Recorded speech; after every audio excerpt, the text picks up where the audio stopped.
أعوذ بالله من الشيطان الرجيم بسم الله الرحمن الرحيم يا أيها الذين آمنوا لا تأكلوا الربا أضعافا مضاعفة واتقوا الله لعلكم تفلحون واتقوا النار التي أعدت للكافرين وأطيعوا الله والرسول لعلكم ترحمون وسارعوا إلى مغفرة من ربكم وجنة عرضها السماوات والأرض أعدت للمتقين الذين ينفقون في السراء والضراء والكاظمين الغيظ والعافين عن الناس والله يحب المحسنين والذين إذا فعلوا فاحشة أو ظلموا أنفسهم ذكروا الله فاستغفروا لذنوبهم ومن يغفر الذنوب إلا الله ولم يصروا على ما فعلوا وهم يعلمون أولئك جزاؤهم مغفرة من ربهم وجنات تجري من تحتها الأنهار خالدين فيها ونعم أجر العاملين.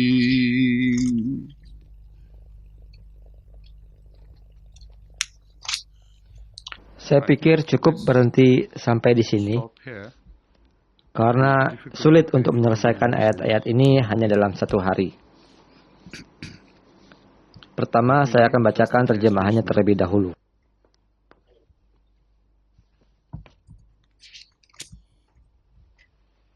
Ya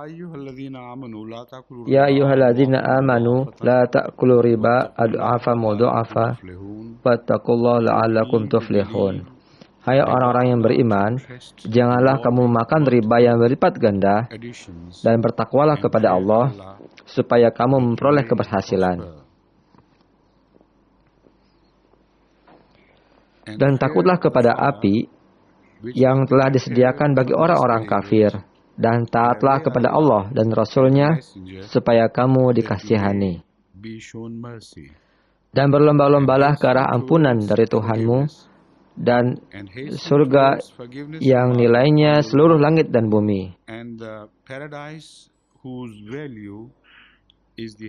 Dan disediakan bagi orang-orang yang muttaqi. Kata nilai dapat juga diganti dengan kata jangkauan. Sebenarnya, kata jangkauan lebih dekat artinya dengan makna ard daripada kata nilai, dan sebaiknya itu digunakan. Tentu nilai juga digunakan di dalamnya. Jadi, saya membaca terjemahannya, berlomba-lombalah ke arah ampunan dari Tuhanmu dan surga. Kalian harus berlomba-lomba baik menuju ampunan dari Allah Ta'ala dan juga surga yang pada dasarnya menuju kepada hal yang sama. Berlomba-lombalah ke arah ampunan dari Tuhanmu dan surga yang jangkauannya meliputi langit dan bumi. Disediakan bagi orang-orang yang muttaqi.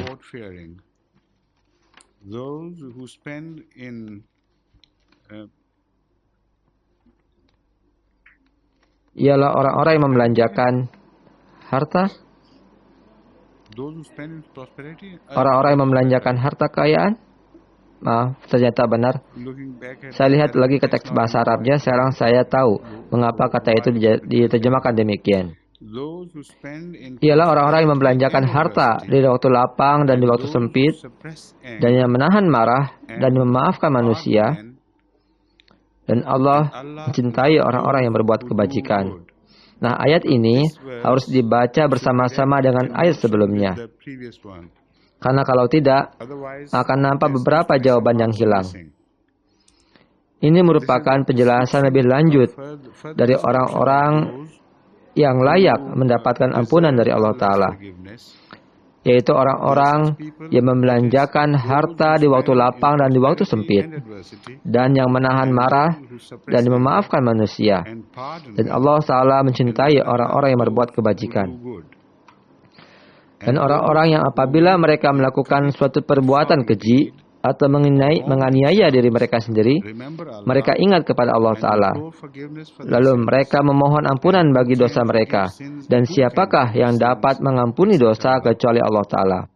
Dan mereka tidak bersikeras kepada apa yang telah dikerjakan mereka, sedang mereka mengetahui. Dan siapa yang dapat mengampuni dosa selain Allah Ta'ala? Dan kalimat terus berlanjut.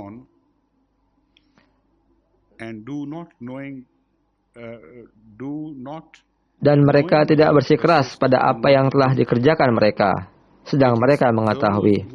Orang-orang itulah yang ganjaran mereka ialah ampunan dari Tuhan mereka dan kebun-kebun yang di bawahnya mengalir sungai-sungai. Mereka akan menetap di dalamnya, dan alangkah baiknya ganjaran orang-orang yang beramal.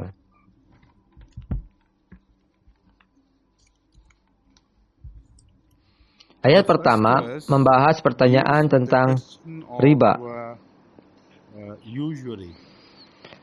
Pertanyaannya akan muncul bahwa kenapa tiba-tiba ada pergantian topik dari topik satu ke topik lainnya, yang mana nampaknya kedua topik itu tidak saling berkaitan satu sama lain. Tapi kita akan membahasnya lebih lanjut nanti. Karena jika Anda ingat, dan izinkan saya untuk mengulanginya lagi, bahwa ayat yang terakhir kemarin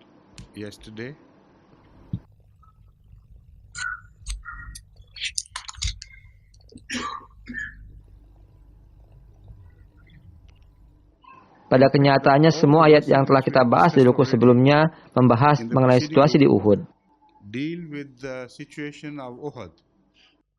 Mengenai apa yang terjadi di sana, apa alasannya, dan lain-lain. Lalu, tiba-tiba ada topik lain yang jauh berbeda yang dibahas di sini, yaitu tentang riba. Tapi buku pertama juga berakhir dengan topik yang bisa menjadi penghubung antara topik satu dengan topik lainnya, yaitu walillahi mas fis samawati wal ard yaghfiru liman yasha wa yu'adzibu man yasha wallahu ghafurur rahim. Dan kepunyaan Allah Ta'ala apa-apa yang ada di langit dan apa yang ada di bumi, Dia yang mengampuni siapa yang Dia kehendaki, dan Dia mengazab siapa yang Dia kehendaki, dan Allah Maha Pengampun Maha Penyayang. Tapi sebagaimana yang saya katakan kepada Anda, bahwa insya Allah kita akan sampai pada pembahasan mengenai hubungan ayat tersebut nanti.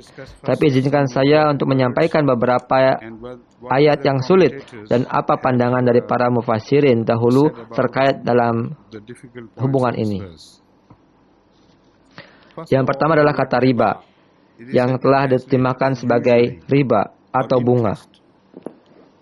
Apa itu riba? Apa akar kata dari riba? Raba yarbu, yang berarti sesuatu yang bertambah, berkembang.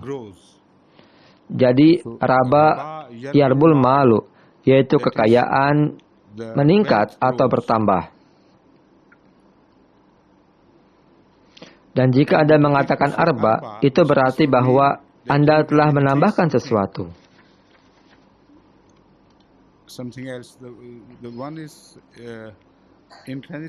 Yang pertama adalah kata dalam bentuk transitif, dan yang kedua dalam bentuk intransitif. Dari kata raba yarbu, maka bentuk transitifnya adalah arba. Ariba al-faidatu, setiap bunga atau kelebihan apapun dari sesuatu yang Anda belanjakan dan Anda dapatkan sebagai balasannya, maka itu disebut riba. Selain itu, kata arabwa juga dianggap berasal dari kata riba. The derivative, I mean, the root verb, what was the word which proper grammatical term I've forgotten. The root word from which the word riba is derived is also described to be ar-rabwa, which apparently has no direct connection. Yang nampaknya tidak memiliki hubungan secara langsung, tapi dari segi arti tentu memiliki hubungan. Ar-rabwa adalah nama suatu tempat dimanapun di dunia ini yang tinggi. Maka itu disebut dengan ar-rabwa. Jadi dikarenakan maknanya yang sudah umum, untuk meningkatkan, menambahkan, jadi segala tempat apapun yang tinggi dan panjang juga berasal dari bentuk kata kerja intransitif yang sama. Dan akar kata yang sama, yaitu ro, ba, dan waw. Inilah 3 akar kata dari kata-kata tersebut. Selain itu, ada satu makna lagi yang sangat menarik, yang pada umumnya tidak diketahui oleh orang-orang. Rabwa adalah nama sebuah pusat kota yang berada di Pakistan. Jadi kita tahu bahwa Rabwa adalah satu tempat, tapi kita tidak tahu bahwa Rabwa juga berarti satu komunitas atau jemaat.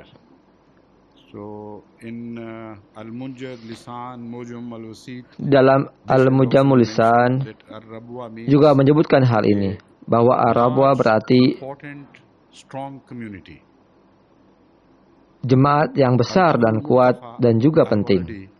Al-Ardul Murtafa, saya telah menjelaskannya. Ar-Rabwu juga berarti zikun nafs, yaitu asma atau penyakit, atau susah untuk bernafas.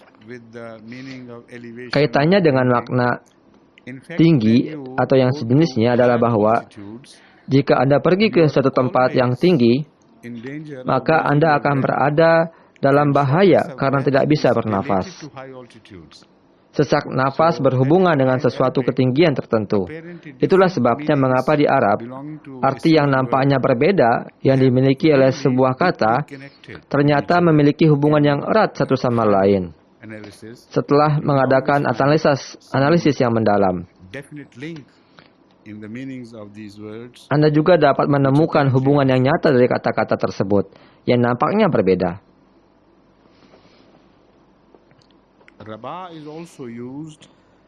Rabah juga digunakan dalam makna rabbah dari rabubiyat. Rabbahu yang berarti Anda menaikkan sesuatu, memeliharanya, dan menumbuhkannya dalam perlindungan.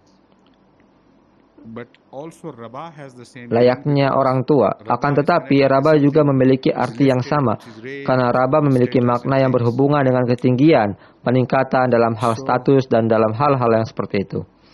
Jadi, pertanyaannya adalah, apa hubungannya dengan ayat ini?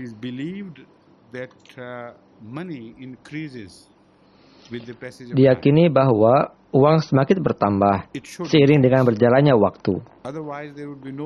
Dan tentu harus bertambah. Kalau tidak, maka tidak ada riba, tidak ada bunga, dan sebagainya. Oleh karena itu, konsep yang berhubungan dengan uang ini telah melahirkan adanya konsep tentang riba.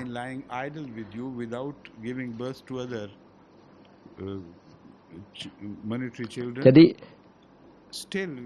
ketika Anda memberikan uang kepada orang lain untuk keperluan penggunaan, Anda memberikannya dengan anggapan, dengan harapan bahwa uang harus bertambah. Inilah sebabnya mengapa suatu ketika dalam menjawab pertanyaan seseorang, mengapa riba dilarang?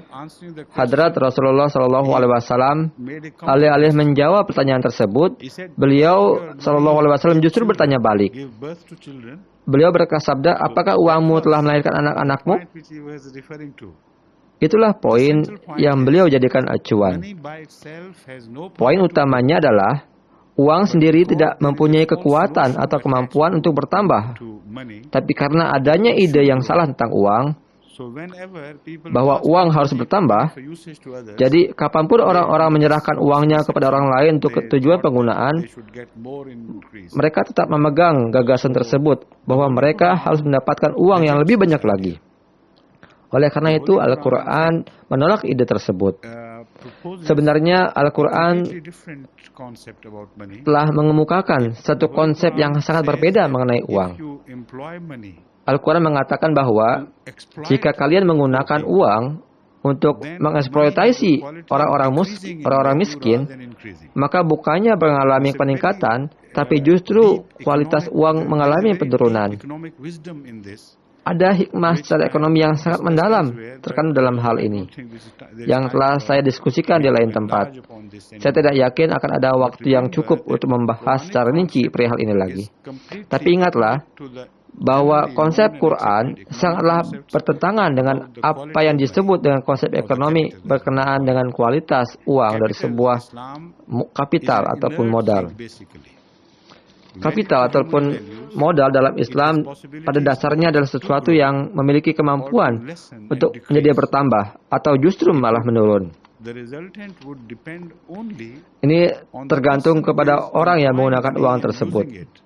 Apakah membuatnya bertambah atau justru semakin berkurang, bermanfaat atau tidak bermanfaat.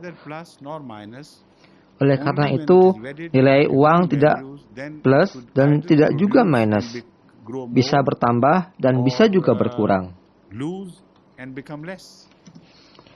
Jadi riba adalah sesuatu nama dalam bentuk Arab yang berhubungan dengan pertumbuhan atau peningkatan. Tapi Al-Quran tidak menyetujuinya. Di tempat lain supaya jelas bahwa gagasan ini tidak dapat diterima. Ad'afa mudha'afa adalah kata lain. Ad'afa berarti untuk melipat gandakan, meningkatkan dengan cepat, tumbuh dengan cepat. Tapi umumnya itu berarti melipat gandakan. Dan tentu melipat gandakannya lagi terus menerus. Oleh karena itu, walaupun terdapat makna yang paradoks dalam kata dod dan fa, ini adalah akar katanya. Karena dofa berarti dia lemah dan menjadi tua. Seperti Cima Sahib, beliau bertambah tua tapi dia tidak lemah. Jadi beliau adalah contoh yang baik dari paradoks tersebut. Dofa menjadi lebih kuat, alih-alih menjadi lemah. Jadi dofa share berarti sesuatu yang menjadi longgar.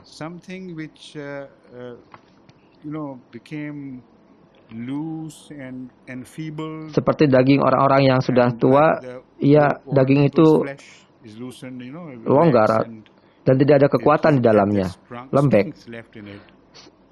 Tapi pada saat yang bersamaan, ketika Anda menggunakan kata tersebut dalam makna yang berbeda, maka kata itu memiliki makna yang berlawanan.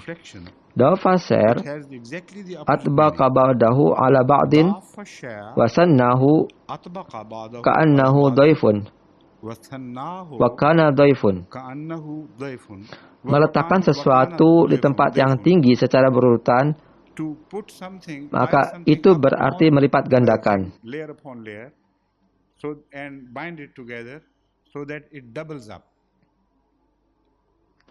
Wa dhaifu share berarti sesuatu yang bertambah dengan cara melipat gandakan atau mengalihkan. Ad'af adalah bentuk plural atau jamak dari kata dhaif. Jadi itu berarti janganlah makan. Terjemahannya akan menjadi janganlah makan bunga atau riba.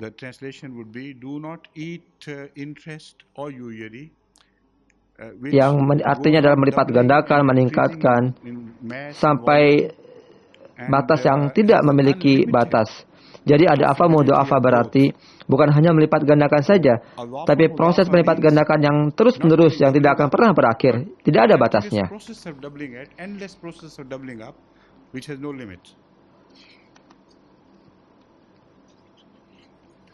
Wattaqullaha la'allahum tuflihun. Takutlah kepada Allah. Takwa sudah familiar di kalangan Muslim dan juga khususnya Ahmadi, sehingga saya tidak akan menjelaskannya lebih lanjut di sini.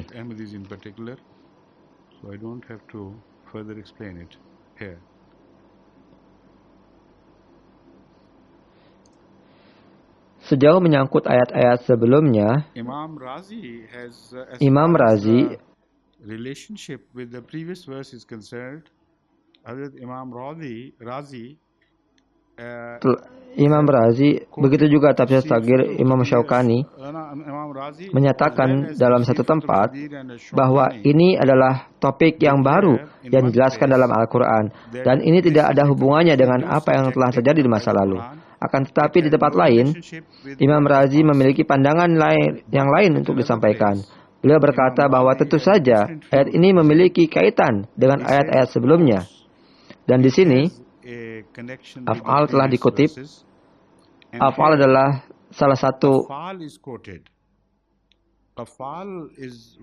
ahli tafsir Al-Quran yang pernah saya baca. Beliau muncul dengan gagasan yang begitu indah dan juga jenius yang terbukti benar di masa peperangan modern. Beliau berkata, ayat ini memiliki kaitan yang sangat mendalam dengan apa yang telah terjadi di sebelumnya di masa lalu. Karena para pemuja berhala biasa menggunakan uang mereka untuk mengumpulkan bunga dari pinjaman-pinjaman mereka. Dan itu adalah bunga yang dipakai untuk membiayai peralatan perang. Jadi beliau berkata bahwa sistem riba dan bunga selalu berkaitan dengan peperangan. Jadi, dikarenakan para pemuja berhala telah melakukan hal tersebut, dan nampaknya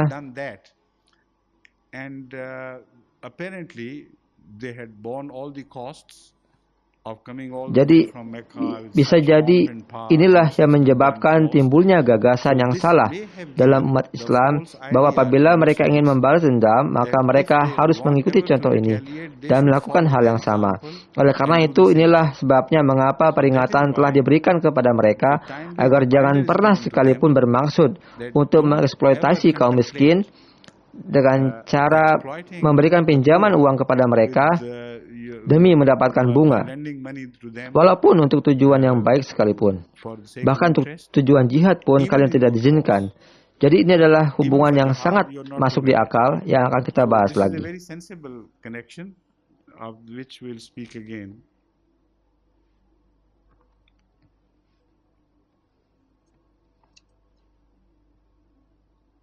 Sebagian besar ahli tafsir telah membahas dan menjelaskan tentang kejahatan alami yang dilakukan oleh umat Muslim berkenaan dengan bunga. Baik itu ketika meminjam atau memberi pinjaman. Sebagian ulama telah lebih jauh lagi membahasnya dan menyatakan hal itu sebagai kufur. Dan mereka berkata bahwa setiap Muslim yang terlibat dalam urusan-urusan keuangan yang didasarkan kepada riba, bunga, dan lain-lain, maka ia harus dianggap sebagai pakar kafir atau kafir mutlak. Dan ia tidak ada kaitannya dengan Islam. Sebagian ulama lainnya memiliki pandangan yang sedikit berbeda, akan tetapi menganggapnya termasuk di antara dosa-dosa yang besar. Sekarang, topik dari bahasan ini lebih menekankan bahasan dari kata ad'afa mudha'afa.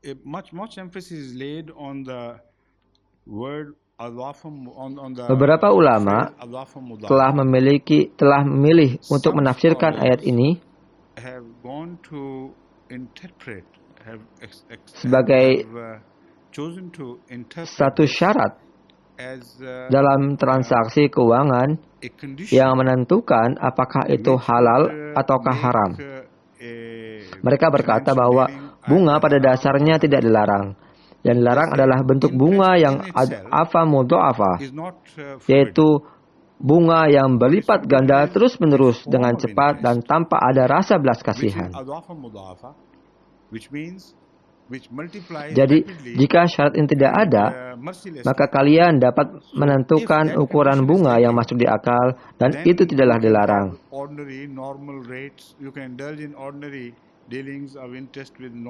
Akan tetapi, sebagian besar ulama lainnya menolak gagasan tersebut, dan mereka berkata bahwa ad'afa mudha'afa adalah satu kalimat yang hanya mengindikasikan hasil yang sangat buruk dari penetapan riba.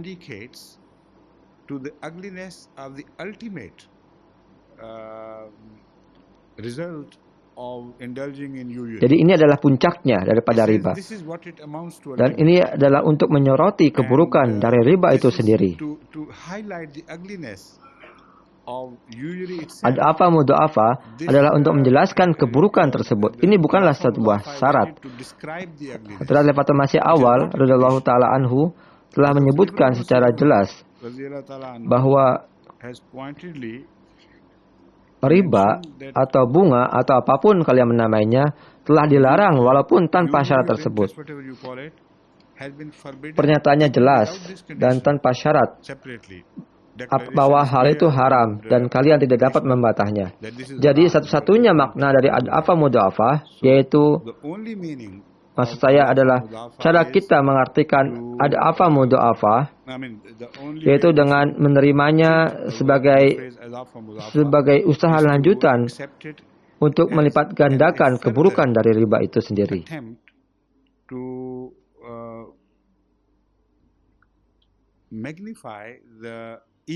Hadrat Maulwi Sarwar Shah Sahib telah menyebutkan bahwa sebenarnya semua bentuk riba pada akhirnya berakhir di ad'afa mudha'afa, baik itu istilahnya lembut atau kasar.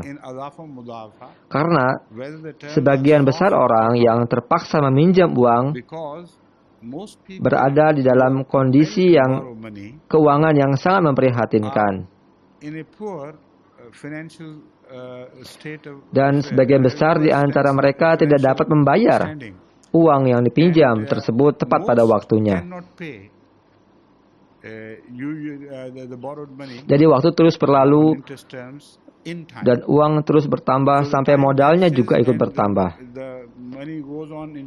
Dan walaupun dalam istilahnya sangat lembut, hanya mungkin 2-3% seperti pinjaman internasional, pada akhirnya modal akan terus bertambah sampai sedemikian rupa sehingga 2-3% ini akan bertambah menjadi sekitar 20-25% dari jumlah pinjaman tadi.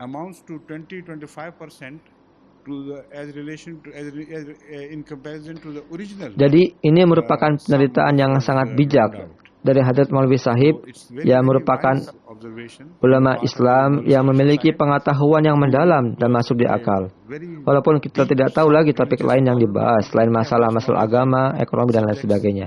Tapi ia adalah sosok yang pandai dan tafsir salawari beliau harus dipandang mulia atau tinggi dibandingkan semua tafsir-tafsir lainnya.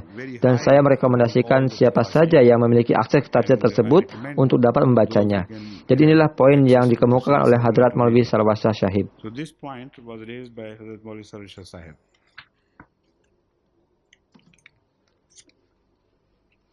Sekarang poin yang telah dikemukakan oleh Hadrat Fatul Masih al-awal tentu saja didukung oleh banyak ayat-ayat dalam Al-Quran yang mengandung celaan terhadap bunga atau riba dan tidak menyebutkan syarat-syarat apapun terhadapnya.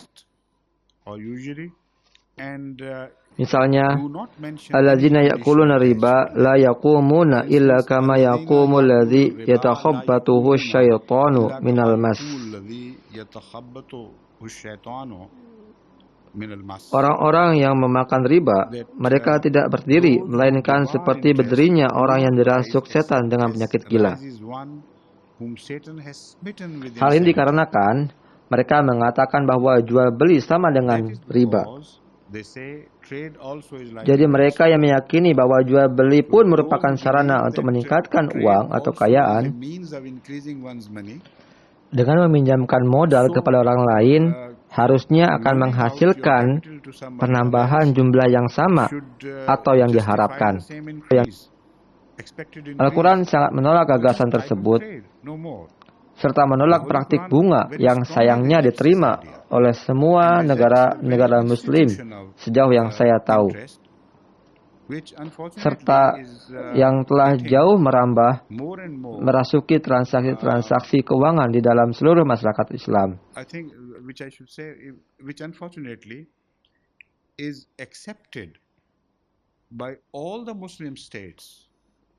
So far, as much as I know, and which has gone deep into the financial dealings of all Muslim societies. And unfortunately also, dan juga sayangnya Ahmadi juga tidak luput dari itu.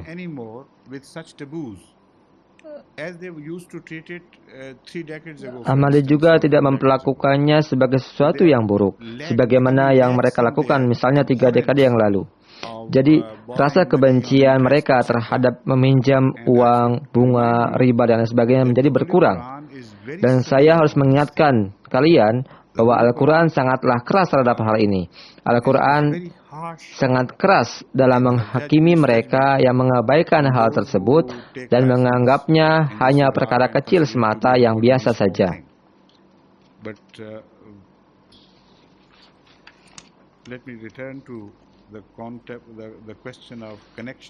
Akan tetapi, sekarang kita akan kembali ke pertanyaan tentang apa hubungannya dulu, lalu saya akan membahas masalah ini lagi.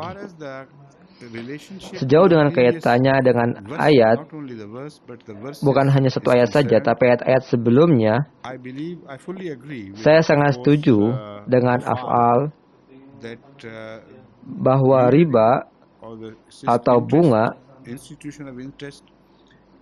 sistem riba atau bunga tidak dapat dipisahkan dengan peperangan yang besar. Bisa juga peperangan yang lebih kecil, tapi itu dianggap sebagai pengecualian. Tapi peperangan yang sedemikian besar semacam itu memiliki kaitan yang sangat erat dengan sistem riba. Jika Anda mempelajari sejarah dari Perang Dunia Pertama dan juga Perang Dunia Kedua, Anda akan mengetahui bahwa peperangan yang terjadi secara berkepanjangan seperti itu hanya dapat terjadi karena meminjam uang dalam jumlah yang besar, baik secara internal oleh negara-negara terkait atau secara eksternal dari sumber-sumber kekayaan lainnya. Inilah sebabnya kemudian terjadi kontrak di mana sebagai imbalannya ia akan membayar lebih banyak lagi. Dan pemerintah juga meminjam uang dengan jumlah yang sangat banyak kepada bank atau kepada lembaga-lembaga keuangan lainnya dan juga negara-negara lainnya. Yang mendapatkan keuntungan dari peperangan itu selalunya adalah para pemegang modal, orang-orang kaya di dalam masyarakat, begitu juga orang-orang yang memiliki sumber dana internasional. Dan dalam kedua perang itu, yang paling banyak mendapatkan keuntungan adalah kaum Yahudi, karena merekalah yang mengontrol sumber-sumber uang, sumber modal. Dan kedua perang itu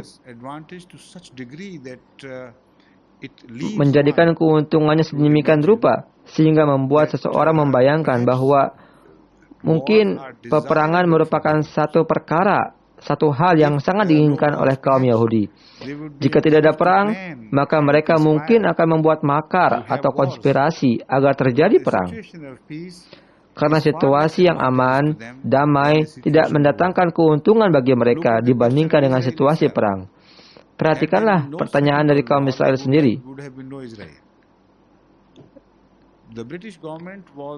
Pemerintah Inggris berhutang budi sekali kepada Rothschild Jewish Bank atau salah satu bank Yahudi yang telah meminjamkan uang bagi kebutuhan perang mereka, dan juga kepada sumber-sumber keuangan lainnya yang dikontrol oleh kaum Yahudi.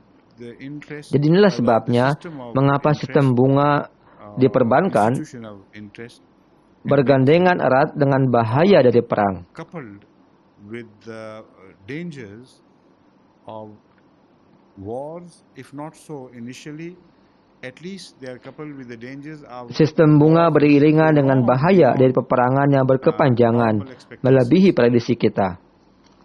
So the Holy Quran is discussing Oleh karena itu, Al-Quran juga membahas mengenai perang, a war, situasi peperangan dalam perang Uhud. and suddenly Dan kemudian tiba-tiba Al-Quran membahas mengenai riba yang nampaknya tidak ada kaitannya sama sekali. Padahal connected subjects. ini adalah topik yang sangat The berkaitan. second link is Hubungannya yang kedua adalah with the last verse dengan ayat terakhir of the previous dari ruku sebelumnya which, yang stands merupakan as a bridge between the jembatan previous subject bagi and the topik subject. sebelumnya dengan topik yang akan But I datang. remind you Tapi saya ingatkan kepada Anda ruku should agar be treated semua ayat as, dalam ruku ini harus something dipahami in parenthesis, sebagai sesuatu yang berhubungan, but yang juga berfungsi which also stands sebagai as sort of interlude between two semacam selingan di antara dua topik.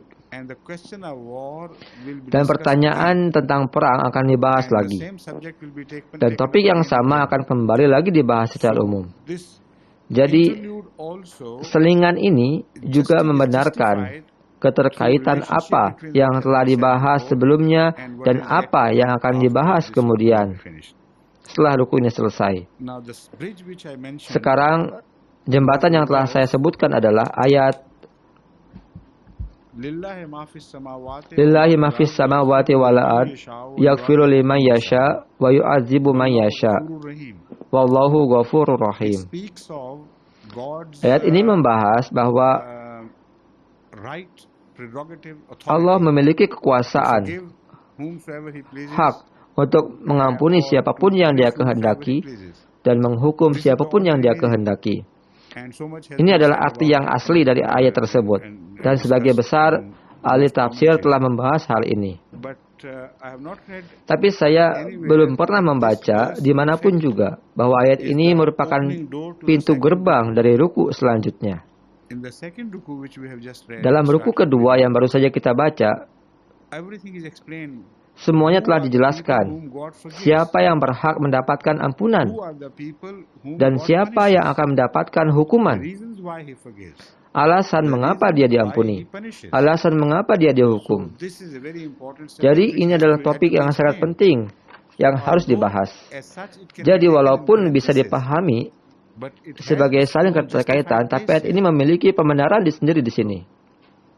Now, let's Sekarang, come to the question of Mari kita kembali kepada pertanyaan tentang riba. usury is the worst Riba type of exploitation adalah of the bentuk helpless people. eksploitasi yang pertama terhadap orang-orang yang membutuhkan pertolongan, Usury kaum miskin, is, kaum yang tidak bersalah. social crime. Dan riba adalah kejahatan sosial, Who is karena seseorang yang terpuruk, fallen and stands bangkrut, in dan need sangat of membutuhkan bantuan financial help keuangan for his very demi survival. untuk melanjutkan hidupnya. He would not go to ask, Dia tidak akan asking for pergi money meminta from the uang lender towards ke peminjam-peminjam uang lainnya jika If he ia was mapan dalam hal financially keuangan.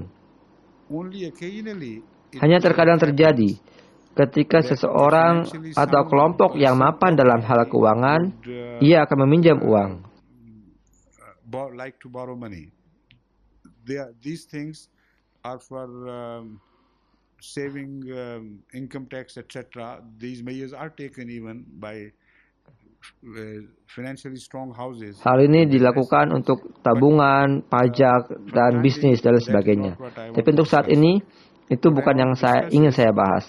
Hal yang ingin saya bahas adalah bahwa dalam praktek-praktek yang biasa dilakukan, sebagian besar dari rakyat biasa, sebagian besar dari rakyat dari kalangan menengah yang terpaksa untuk meminjam uang ke bank atau sumber-sumber pinjaman lainnya, mereka selalunya adalah pihak yang kalah. Mereka kalah dari segala segi, bukan hanya satu segi saja. Bahkan di masa perang pun, Anda baru saja mendengar bahwa pemerintah mengeluarkan kontrak atau menjanjikan akan melipat gandakan dalam 4-5 tahun dan seterusnya. Yang terjadi pada kenyataannya adalah kontrak besar yang dibuat oleh pemerintah itu sendiri by the time the money ketika doubles up, uang dilipat gandakan, the value of the money nilai dari uang decreases itu by justru many menurun, factors.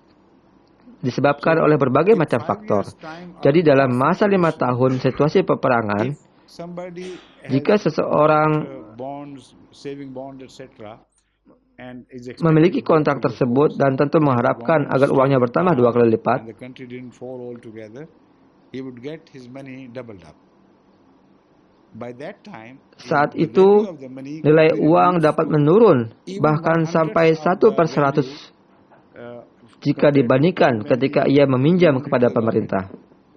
So it is a big fraud. Jadi, ini adalah bencana yang sangat Exploitation besar. of the poor and the Eksploitasi innocent terhadap rakyat and the miskin unknowing. dan juga rakyat yang tidak bersalah, serta yang In tidak mengganggu. private affairs also, Dalam hal we know pinjam-meminjam that melalui jalur there is a pribadi juga system kita of mengetahui private bahwa ada lending sistem and pinjam-meminjam borrowing melalui jalur even in pribadi, such advanced countries as bahkan di England. negara yang maju sekalipun seperti And Inggris. some Dan beberapa organisasi organizations investigated into the reason why menyelidiki it happened mengapa hal ini bisa terjadi and dan mengapa where it leads hal to. ini terus terjadi And dan kemana itu akan dibawa. report is so Dan horrifying. laporannya sangat mengerikan. They say that even in a country Mereka like mengatakan England, bahwa which is bahkan di considered negara-negara so seperti advanced UK and civilized, yang dianggap sebagai negara maju dan usury beradab worse than the sekalipun, usury which we riba have bahkan lebih buruk daripada riba yang dilakukan oleh is Patan, practiced by Pathans, money lenders in pemberi Pakistan and pinjaman India, uang di Pakistan dan is India. being operated here in England. Telah dilakukan di sini di UK.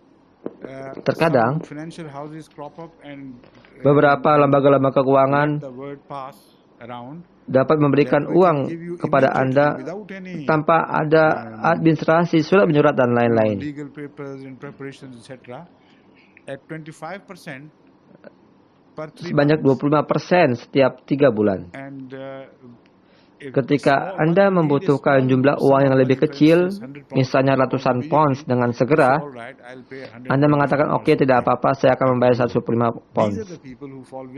Orang-orang inilah yang menjadi korban dari financial house ataupun lembaga-lembaga keuangan tersebut.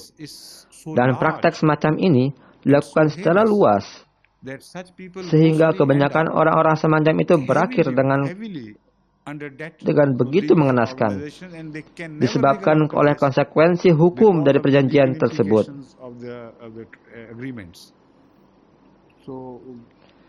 Jadi, inilah hal yang sama terjadi di Pakistan, di India, dan negara-negara ketiga dunia lainnya. Misalnya di poorest area di Pakistan,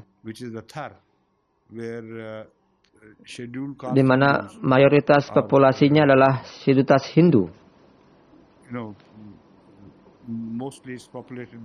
Sana juga ada Baniyas dari kelas tertinggi Hindu.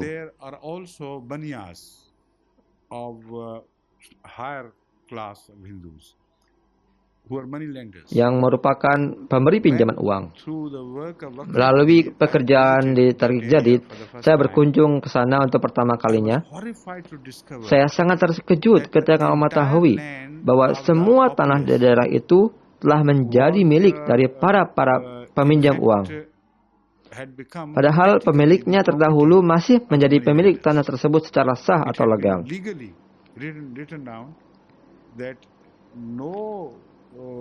Saya merasa heran dengan kondisi tersebut. Lalu saya katakan, mengapa kaum Hindu tidak mengambil saja tanahnya lalu mengakhiri omong kosong ini?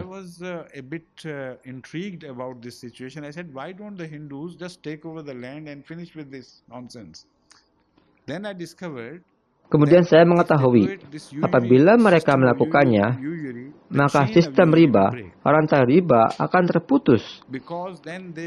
Karena orang-orang yang miskin ini tidak memiliki urusan dengan migrasi ke suatu tempat di luar Pakistan dan mencari nafkah mereka di sana. Sekarang tanah tersebut masih atas nama mereka. Jadi mereka terikat di satu wilayah yang sama. Yang terjadi adalah apapun yang mereka hasilkan, seluruhnya diperuntukkan untuk para pemberi pinjaman uang itu. Karena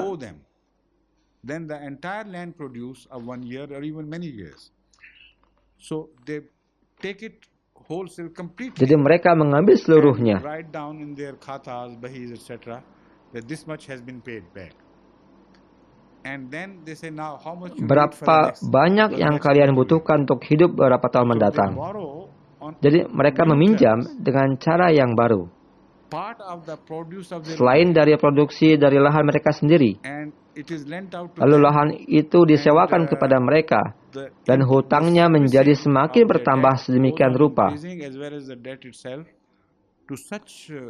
Beberapa orang berhutang kepada pemberi pinjaman 20-50 kali nilai dari tanah mereka. Some people owe to the lenders 20-50 times the value of their land. So they are Jadi mereka adalah budak dari perjanjian yang dibuat dengan para peminjam uang tersebut. Jadi jika kalian sangat kejam, sangat beringas, bagaimana kamu bisa mengharapkan ampunan dari Allah? Mengapa Allah harus mengampuni kalian? Jika kalian memperlakukan manusia dengan begitu tanpa rasa belas kasihan, dengan begitu kejam. Jadi ayat yaghfiru liman yasha dan wa yu'adzibu man yasha sangat berhubungan dengan apa yang tadi dijelaskan. Sekarang mari kita baca lagi. Jika Anda paham dan mengerti, maka topik yang sama akan sedang dibangun lagi. Wattaqullaha la'allahum tuflihun.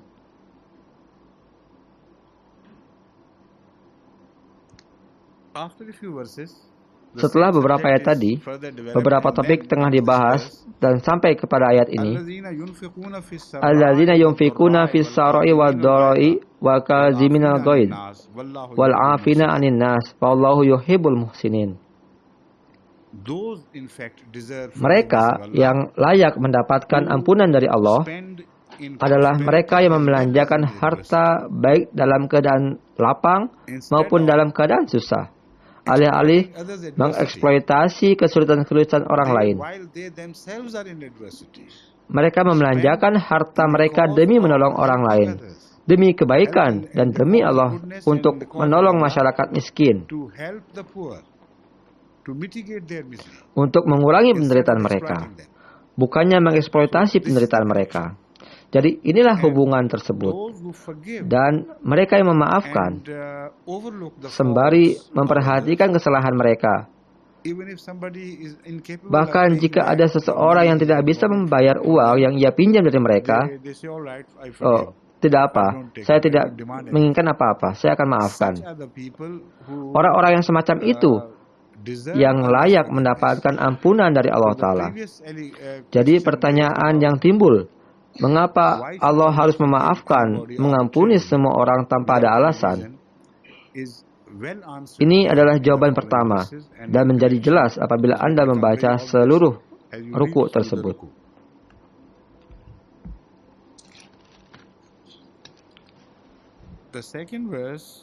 Ayat kedua, Wattaqun naral lati u'iddat lil kafirin telah menjadi satu topik yang sangat penting untuk dibahas. Beberapa ulama Islam mengatakan bahwa arti dari ayat ini adalah mencegah dan menyelamatkan diri kalian sendiri dari api yang telah disiapkan untuk orang-orang yang tidak beriman.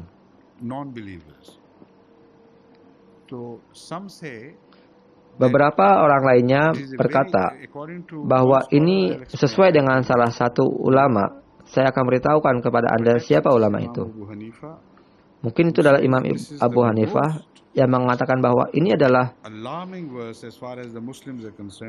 sejauh menyangkut Islam, karena disinilah di mana kaum muslim dinasihati dan diperingati agar mereka hendaknya takut kepada api yang telah disiapkan bagi orang-orang yang tidak beriman.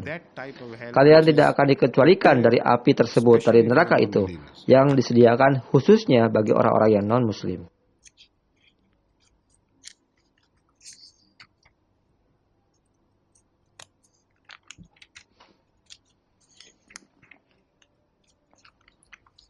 I have misplaced Saya lupa menaruh. Apakah Tuhan ingat siapa? Ya, itu adalah Abu Hanifah.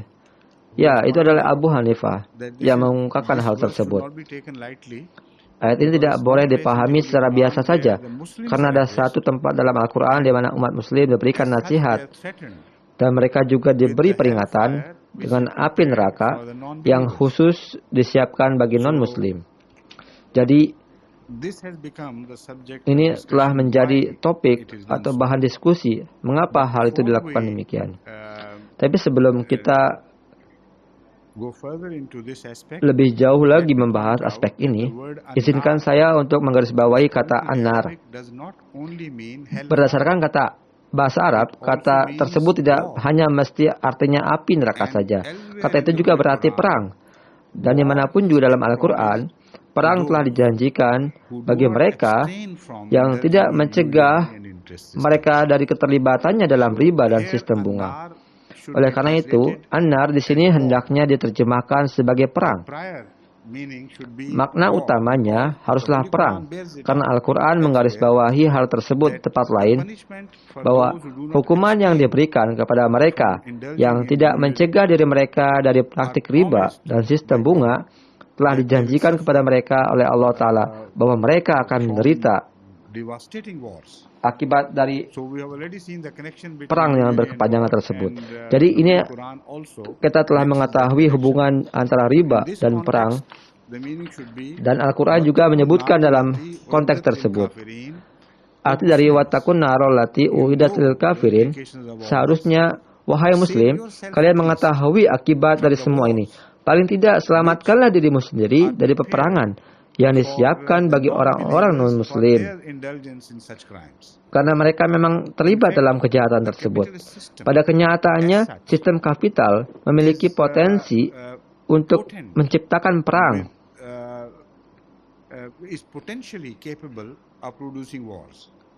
Dan Al-Quran mengatakan bahwa memang sistem kapital akan menciptakan peperangan. Jadi tidak ada sistem kapital di dunia ini dapat tetap bertahan dalam keadaan damai, dalam kondisi damai.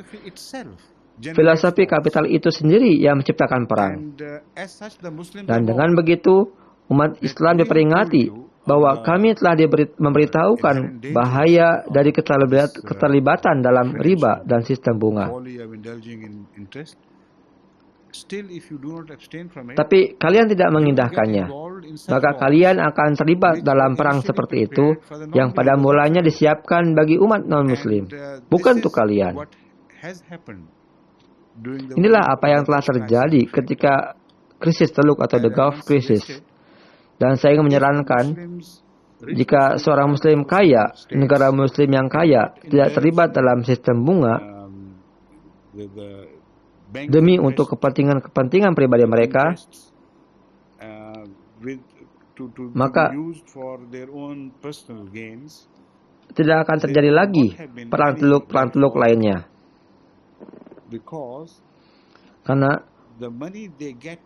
uang yang mereka peroleh dari bunga, jika mereka gunakan itu untuk tujuan-tujuan yang mulia,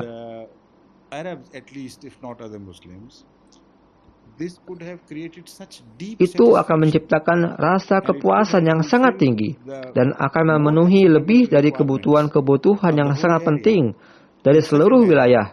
Dalam corak tidak ada lagi kejahatan yang akan menang dan bertahan dalam suasana tersebut. Jadi saya cukup yakin, jika umat muslim telah mengambil pelajaran dari Al-Quran, di kawasan Teluk dan sekitarnya, perang yang membawa kesengsaraan itu tidak akan pernah terjadi lagi. Itulah sebabnya saya menasihati mereka, bukan saja negara-negara muslim ketiga, tapi juga negara-negara penghasil minyak, agar mereka harus segera memutuskan bahwa mereka tidak akan menggunakan bunga demi tujuan lain selain menolong orang-orang miskin. Jadi, jika mereka melakukannya dan memberi zakat dari apa yang mereka miliki, maka seluruh dunia akan berubah karena hal tersebut.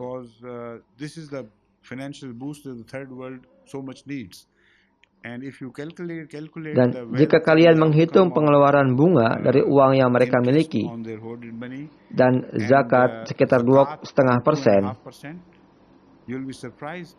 maka kalian akan takjub berapa banyak uang yang akan tersedia dengan cepat untuk dibelanjakan demi tujuan-tujuan yang baik.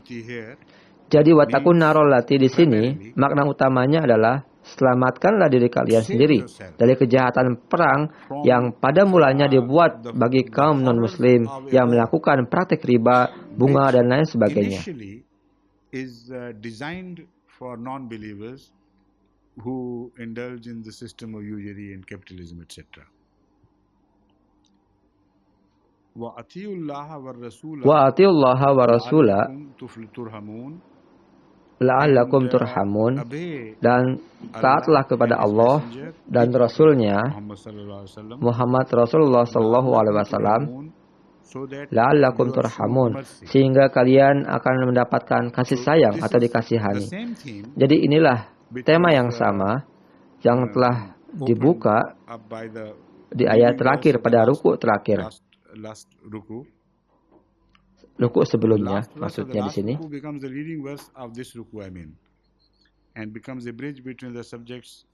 Yang menjadi jembatan antara topik sebelumnya dengan topik yang akan dibahas saat ini.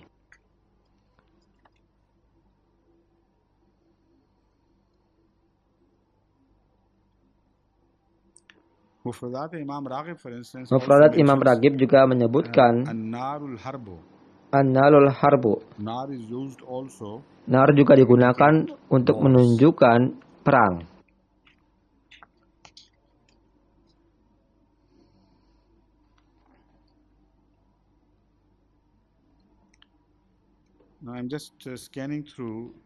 Saya sedang mencari pendapat-pendapat lain dari para ahli tafsir lainnya.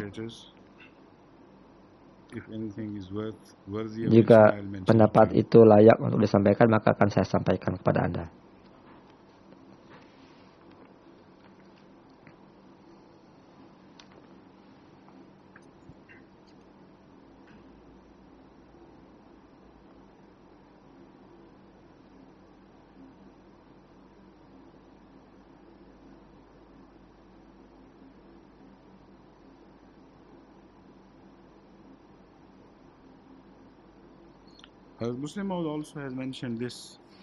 Hadrat Muslim Maud radhiyallahu anhu juga telah menyebutkan bahwa anar di sini berarti perang.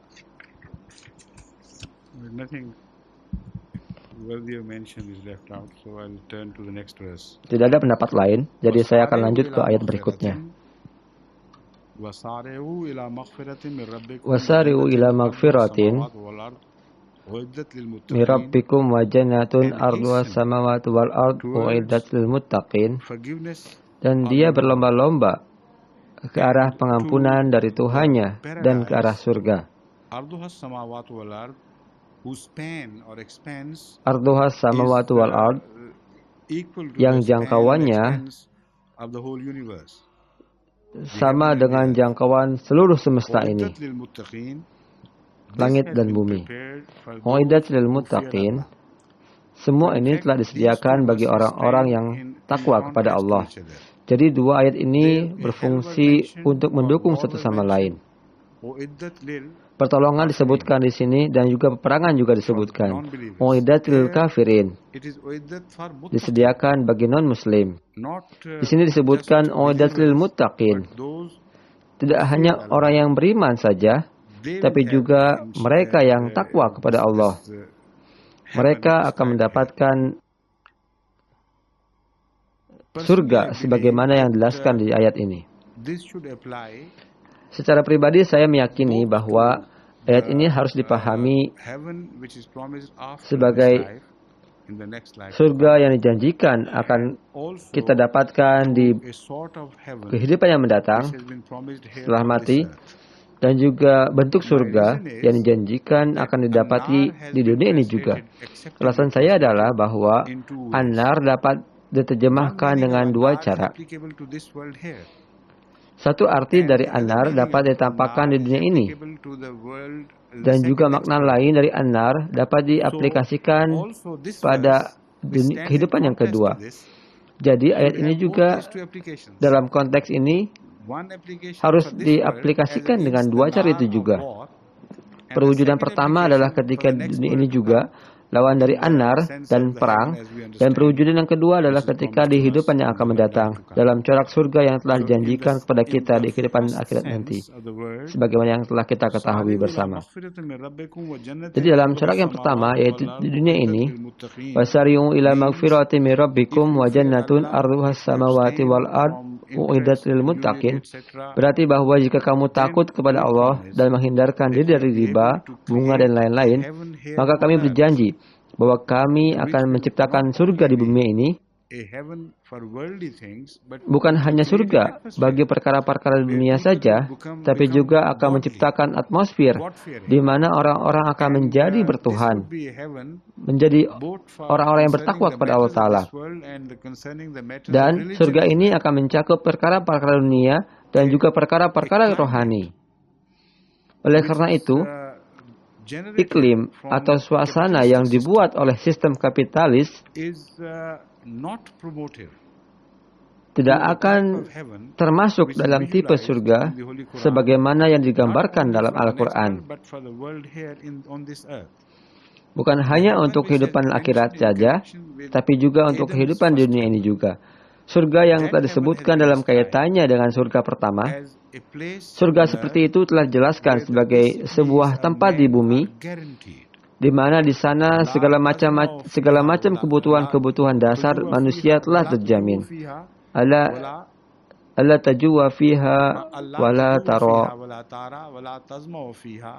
Alla tajua fiha wala tara wala tajma'u fiha wala tadha. Sebuah tempat di mana kalian tidak merasa lapar dan tidak juga tinggal di bawah langit-langit terbuka tanpa atap, atau tempat di mana kalian tidak dikucilkan dan hak-hak dasar kalian tidak dipenuhi, serta tempat naungan berada di atas kepala kalian. Inilah surga yang dijelaskan dalam kaitannya dengan surga yang pertama, yang diciptakan oleh Nabi Allah yang pertama. Jadi, surga ini berlaku juga untuk dunia ini. Tapi ini adalah surga yang jauh lebih berkembang lagi daripada surga yang telah digambarkan di masa Nabi Adam. Surga ini berkaitan dengan syariat dari Rasulullah SAW. Jadi, perbedaan antara dua gambaran surga ini seperti sedang menggambarkan tahapan-tahapan kehidupan samawi sampai dengan tahapan kehidupan yang maju dan berkembang. Jadi, Al-Quran di sini menggarisbawahi bahwa apabila kalian menjauhkan diri dari riba dan menghancurkan filosofi dari sistem kapitalis dan tetap berpegang teguh kepada nilai-nilai dalam Al-Quran, sejauh kaitannya dengan sistem ekonomi, kami menjanjikan kepada kalian bahwa seluruh manusia akan masuk ke dalam satu era yang baru, di mana kehidupan di dunia ini akan nampak seperti kehidupan surga.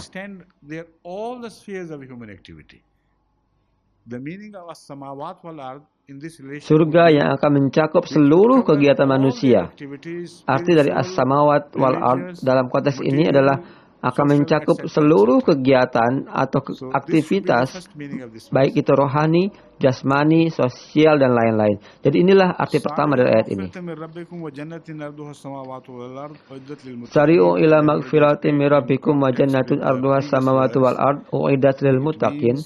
Sebagaimana telah saya jelaskan dalam konteks hubungannya dengan ayat-ayat sebelumnya, yaitu bahwa untuk menciptakan surga dalam bentuk sosial ekonomi dunia ini berdasarkan prinsip-prinsip Islam, prinsip-prinsip keadilan. Dan yang kedua, ayat ini berlaku untuk surga yang akan datang, baik itu di dunia ini maupun di akhirat nanti. Dalam konteks tersebut, kata anar juga dapat diterjemahkan sebagai api neraka. Jadi ketika kita menerjemahkan dengan perang, tidak berarti kita mengesampingkan makna dari api neraka itu. Keduanya dapat digunakan secara bersamaan. Jadi, nar dijanjikan kepada umat muslim yang tidak mencegah dirinya terlibat dalam kerjasama dengan sistem keuangan dunia yang mengeksploitasi rakyat miskin dan menciptakan situasi yang buruk, seperti kelaparan, penderitaan, dan lain sebagainya.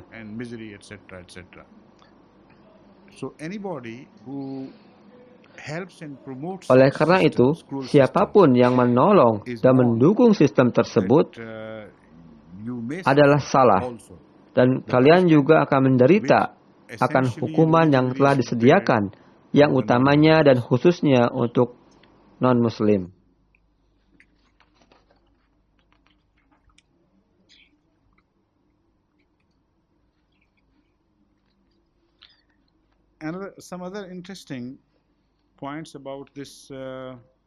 Beberapa poin menarik lainnya tentang ayat ini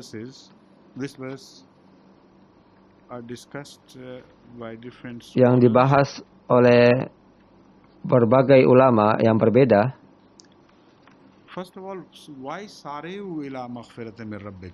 Yang pertama adalah, mengapa sari'u ila maghfiratin min rabbikum? Mengapa berlomba-lomba ke arah tersebut? Di tempat lain, hal ini tidak disebutkan dalam kaitannya dengan perilaku manusia biasa, bahwa mengapa kamu harus berlomba-lomba? Tentu dalam kaitannya dengan hubungan antara manusia dengan Tuhan, ungkapan seruan juga digunakan. Misalnya, siru ilallah, berlari ke arah Tuhan, dan dia mencari perlindungannya dan juga kedekatan dengannya. Tapi dalam situasi kehidupan yang normal, ungkapan ini tidak digunakan kecuali di sini. Dikatakan sari'u ila maghfiratin min rabbikum wal jannatin arduhas samawati wal ard, berlomba-lomba atau bersegera ke arah ampunan Allah dan surga yang jangkauannya meliputi langit dan bumi.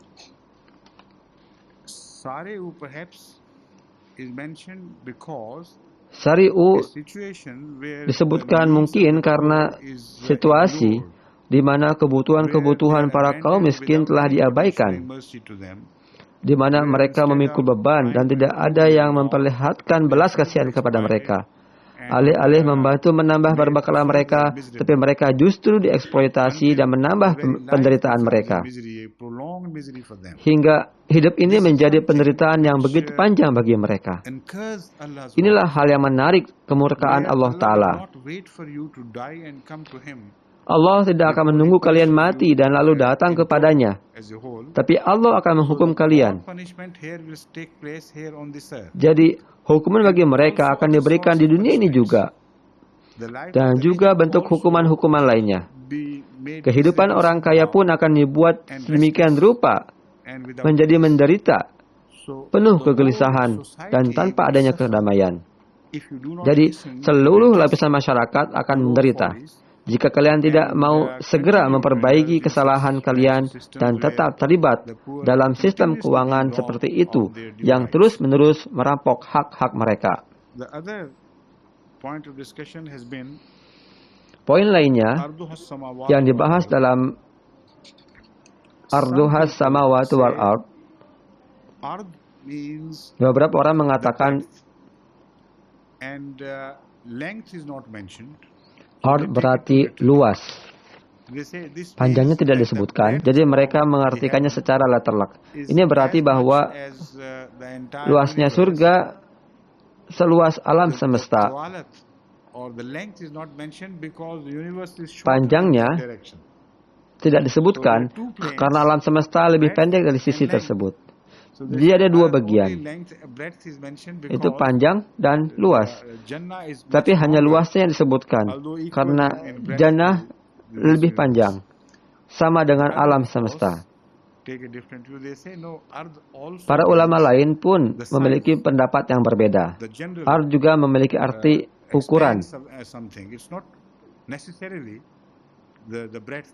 Nilai sesuatu, bukan sesuatu yang dibutuhkan. Jadi, itu mencakup luas dan panjang secara bersamaan. Pendapat lainnya adalah bahwa Art juga berarti nilai, dan arti itu dapat digunakan dengan sangat menarik. Merupakan tambahan makna dari kata art. Dalam konteks ini, berarti berlomba-lomba atau bersegera ke arah surga yang nilainya sebesar nilai alam semesta ini. Lalu, mengapa harus tawar-menawar dengan hal yang tidak menguntungkan demi bunga uang yang jumlahnya sangat sedikit dan tidak berarti jika dibandingkan dengan nilai dari seluruh alam semesta ini? Kalian sedang membahayakan apa yang kalian peroleh, ganjaran kalian, di mana itu hanyalah kegilaan bagi kalian jika kalian terus terlibat dalam kejahatan ini. Oleh karena itu, Al-Quran mengatakan bahwa nilai dari magfirat Allah Ta'ala, yaitu ampunannya, dan nilai dari jannah yang telah Dia siapkan untuk kalian, besarnya sebesar alam semesta ini.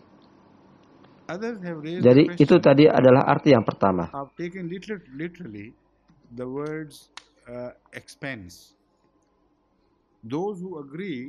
Yang lainnya telah mengemukakan pertanyaan dengan mengambil makna secara letelak dari kata jangkauan. Mereka yang meyakini bahwa luas dan panjang disebutkan di sini, dan juga luas juga disebutkan. Mereka bertanya-tanya, jika ini adalah surga, lalu di mana nerakanya? Karena seluruh ruang telah dilingkupi, telah ditutupi oleh jannah, sehingga tidak ada lagi ruang untuk neraka. Pada kenyataannya mereka berpikir dalam corak yang biasa saja, dalam corak yang normal. Hanya 2-3 dimensi saja, padahal mereka tidak tahu bahwa ada banyak sekali bentuk dimensi-dimensi lainnya. Ahli matematika telah menemukan ada 15 dimensi atau lebih dalam ilmu peluang dalam matematika. 3 atau 4 dimensi telah kita kenal, tapi bukan itu saja dimensi yang ada. Ada kemungkinan atau peluang lainnya. Dan kalian akan mengetahui bahwa inilah yang telah dijelaskan oleh hadrat Rasulullah SAW ketika beliau dihadapkan kepada pertanyaan semacam itu.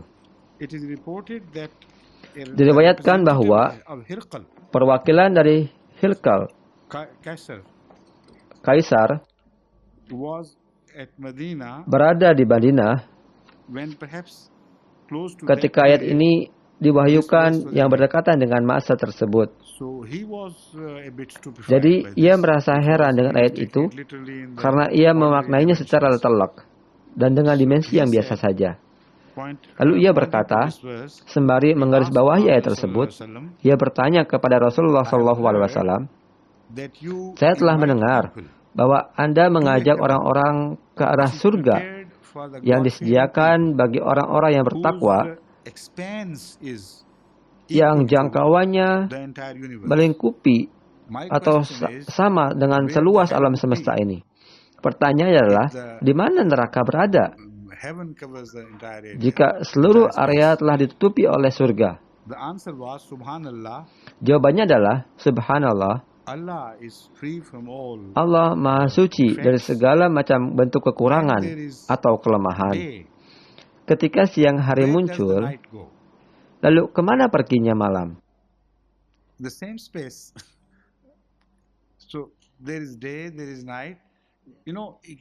Ada siang, ada malam. Beliau menggarisbawahi kemungkinan yang berbeda. Beliau tidak menyebutkan secara jelas mengenai dimensi dan kemungkinan lainnya. Maksud saya adalah bentuk kemungkinan matematika. Tapi yang beliau garisbawahi adalah lebih mendalam daripada pertanyaan tentang dimensi dan lain-lain. Yang beliau katakan adalah bahwa neraka bukanlah sesuatu yang besar yang membutuhkan ruang dan menggantikan sesuatu tempat lainnya. Konsep neraka sebagaimana yang telah dijelaskan kepada kita oleh Rasulullah SAW adalah seperti layaknya nilai-nilai yang negatif atau yang buruk. Ketika ada cahaya, maka tidak ada kegelapan. Apa itu gelap? Gelap adalah ketiadaan cahaya.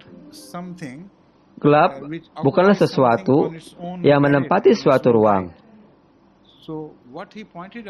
Jadi, apa yang beliau garis bawahi adalah bahwa surga adalah kondisi di mana ada keridhaan Allah Ta'ala di dalamnya. Ada kebaikan di dalamnya. Dan ada anugerah dan karunia-Nya. Melihat cahaya Allah Ta'ala itu berarti adalah surga. Apabila ini tidak ada, maka di ruangan yang sama, neraka tercipta untuk Anda. Neraka tidak membutuhkan ruang yang berbeda. Jadi, makna yang begitu halus lagi indah berkenaan dengan surga dan neraka telah ditunjukkan, dijelaskan oleh Rasulullah SAW.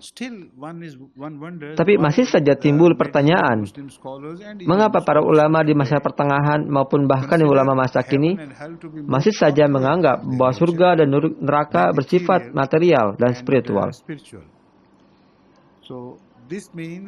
Oleh karena itu, ayat ini berarti bahwa semua kebaikan akan terhitung kebaikan. Dan tidak adanya kebaikan adalah kondisi yang menciptakan neraka. Seperti halnya gelap karena ketiadaan cahaya. Kegelapan tidak memerlukan ruang yang berbeda.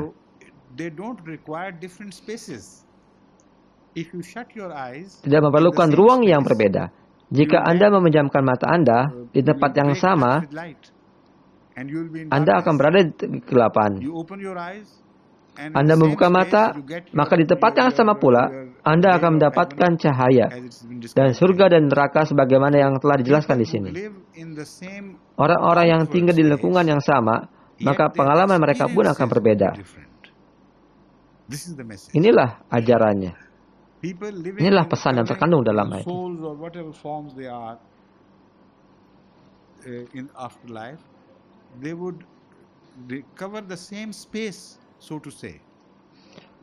Orang-orang yang tinggal ketika nanti di kehidupan nanti, setelah mati, itu akan berada di satu ruang yang sama.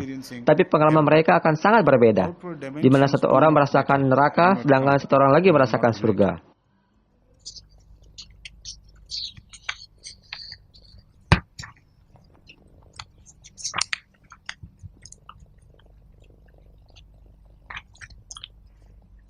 Alladzina yunfikuna fis sarai wad dharai wal kaziminal ghaiz wal afina 'anil nas wallahu yuhibbul muhsinin.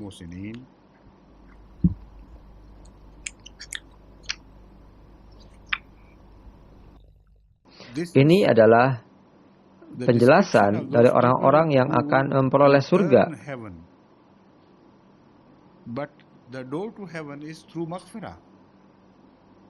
Ayat sebelumnya harus dimaknai dalam konteks ini bahwa maghfirah disebutkan pertama dan jannah kemudian disebutkan segera setelahnya.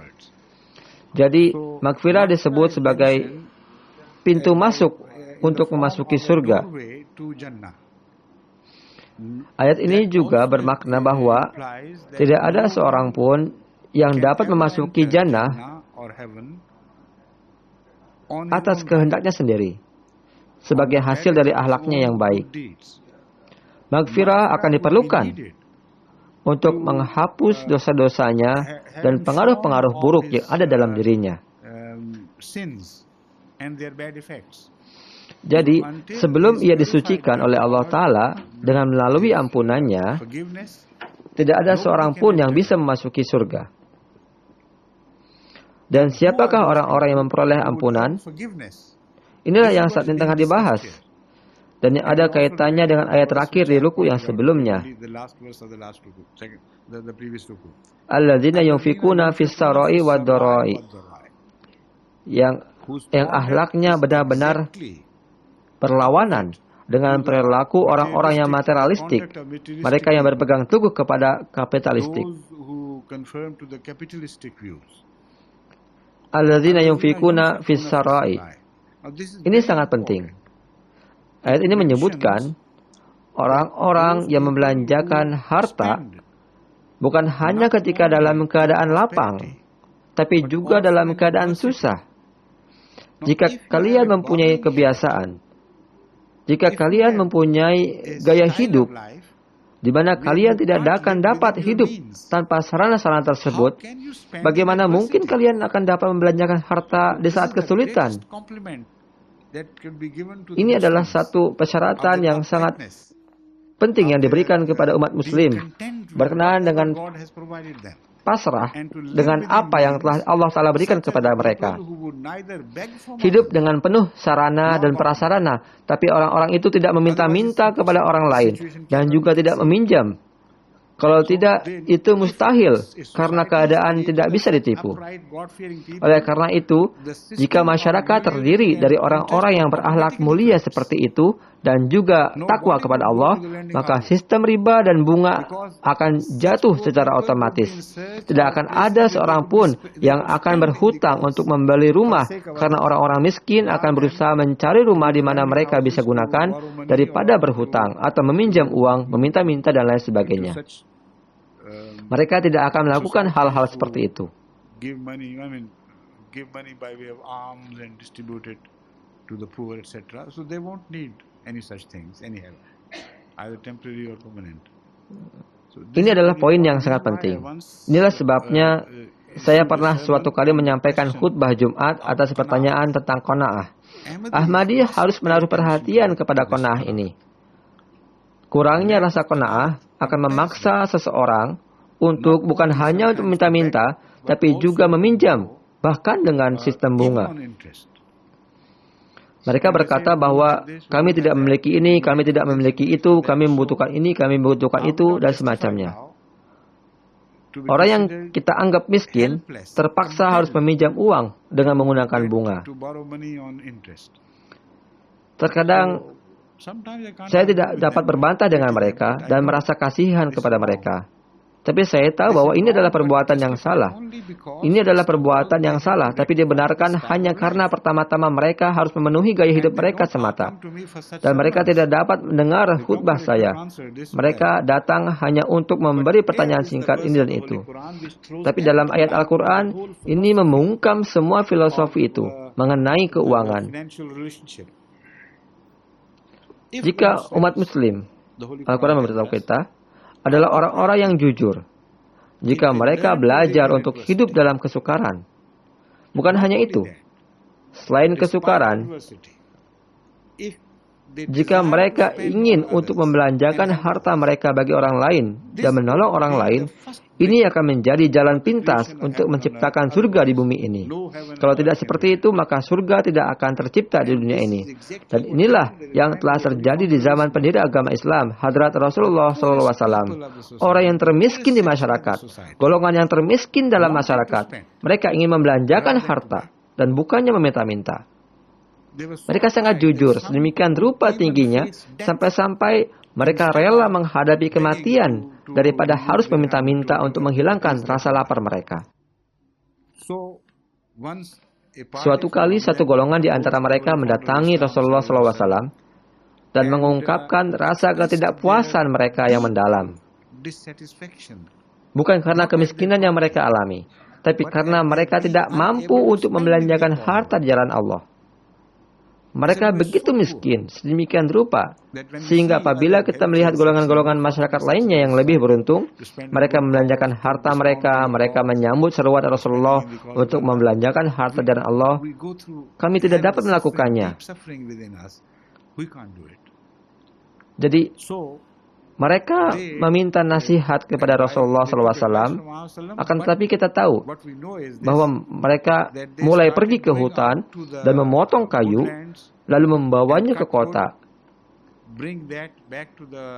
Dan berapapun yang mereka peroleh dari hasil penjualan kayu tersebut, mereka berikan sebagai sedekah bagi orang-orang miskin. Padahal mereka sendiri adalah orang-orang miskin. While perhaps they were the poorest in the society. Not necessarily alms. They were national requirements, national needs. Para perentang biasa meminjam uang dengan bunga dan bisa memiliki modal yang cukup besar untuk berperang. Sedangkan Muslim umat muslim for tidak God. bisa.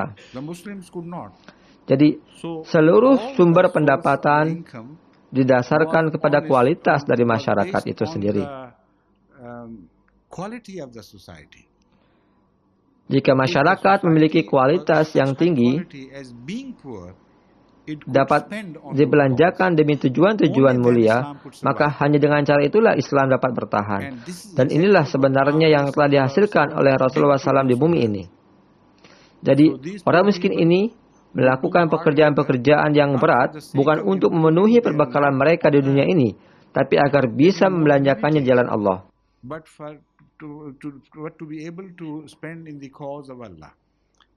Jika Anda ingat sejarah tentang Tariq Jadid, Anda juga akan ingat bahwa banyak sekali kisah-kisah seperti ini terjadi.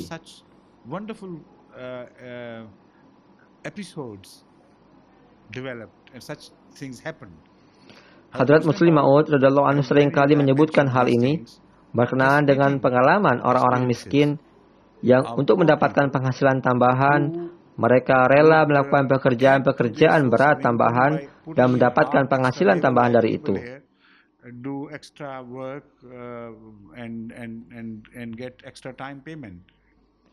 Mereka melakukan itu semua hanya agar bisa berpartisipasi dalam Tahrik Jadid. Inilah semangat hidup dari Jemaat Ahmadiyah, karakter dari Jemaat Ahmadiyah. Dan kita tidak akan dapat menciptakan surga di dunia ini, baik untuk kita sendiri ataupun untuk seluruh dunia, sebelum kita menciptakan sifat yang utama ini dalam kehidupan kita. Jadi ayat ini sangatlah penting dan sangat berkaitan erat dengan topik secara keseluruhan. Masyarakat seperti ini akan dapat mencegah terjadinya perang. Jika negara miskin mengambil langkah-langkah ini, sebagaimana yang telah saya jelaskan, dan juga Al-Quran jelaskan, maka mereka tidak akan berpaling kepada lembaga-lembaga keuangan internasional atau negara-negara didaya seperti Amerika, Rusia, dan lain-lain untuk meminjam uang dengan bunga yang sangat tinggi. Dan dengan begitu mereka akan tunduk dan menjadi budak dari kebijakan mereka itu sendiri, kebijakan mereka itu.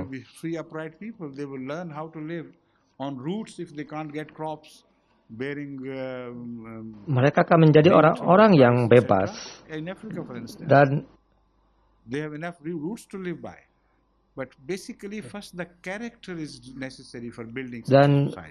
pada dasarnya karakter ini sangat diperlukan dalam membangun satu masyarakat yang seperti itu dalam situasi semacam ini. Perang akan menjadi hal yang sia-sia dan tidak berarti. Imperialisme akan jatuh dan runtuh karena tidak ada lagi yang memerintah, karena orang-orang lemah dikuasai oleh kebiasaan buruk mereka. Dan mereka kehidupan mereka dikuasai oleh ketamakan mereka, oleh ketidakpekaan mereka atau kepekaan mereka terhadap masyarakat sekitar, kerabat, atau lain sebagainya. Jadi, di akhir saya ingin mengingatkan kepada Anda bahwa di Qadian, Hadrat Muslim Maud mencoba untuk membangun masyarakat seperti itu. Dan suatu ketika, seseorang yang datang, mungkin sebagai perwakilan dari Gandhi, bertanya kepada beliau tentang kemerdekaan India dan mengemukakan bahwa orang itu perempuan, saya kira, bahwa apabila Anda tidak meyakini kepada tindakan-tindakan kekerasan, lalu bagaimana India bisa merdeka? Inti daripada jawabannya adalah bahwa saya percaya kepada kemerdekaan manusia lebih dahulu. Jika manusia merdeka dari segala dosa, ketamakan, egois, dan lain sebagainya, maka orang-orang yang merdeka seperti itu, dia tidak akan dikuasai oleh pihak luar. Mereka adalah orang yang benar-benar merdeka. Dan dia mengatakan, lihatlah di Qadian dan lihatlah di jalanan di sana dengan mata kepala sendiri, kalian tidak akan menemukan kantor-kantor polisi, kalian tidak akan menemukan kantor-kantor pemerintahan selain yang memang resmi ada di sana. Kenapa? Karena kami adalah orang-orang yang merdeka. Dia mengatakan, kalian mengatakan 400 juta orang India. Berikan kepada saya 200 juta Ahmadi dengan karakter ini, dan orang-orang Inggris akan terpaksa kembali ke tempat mereka. Jadi inilah pesan yang terkandung dalam ayat ini. Alladzina yunfikuna fis sarai wad dharai. Mereka layak menerima ampunan dari Allah, dan ampunan itu akan menjadi pintu masuk dalam surga, bukan hanya di akhirat tapi juga di dunia ini. Wal kadziminal ghaidha, dan mereka mengontrol amarah mereka. Mereka tidak dikuasai oleh amarah mereka, tapi mereka mengontrolnya. Wal afina 'anin nas, dan mereka memaafkan kesalahan, kelemahan, kebodohan sesama mereka. Wallahu yuhibbul muhsinin. Bukan hanya pertanyaan tentang ampunan, tapi Allah mencintai orang-orang yang memperlihatkan kebaikan kepada orang lain dan melakukan amal kebajikan. Jika saya tidak menemukan hal-hal lain yang perlu dibahas, maka untuk darah selanjutnya kita akan membahas ayat yang selanjutnya, ayat yang lain.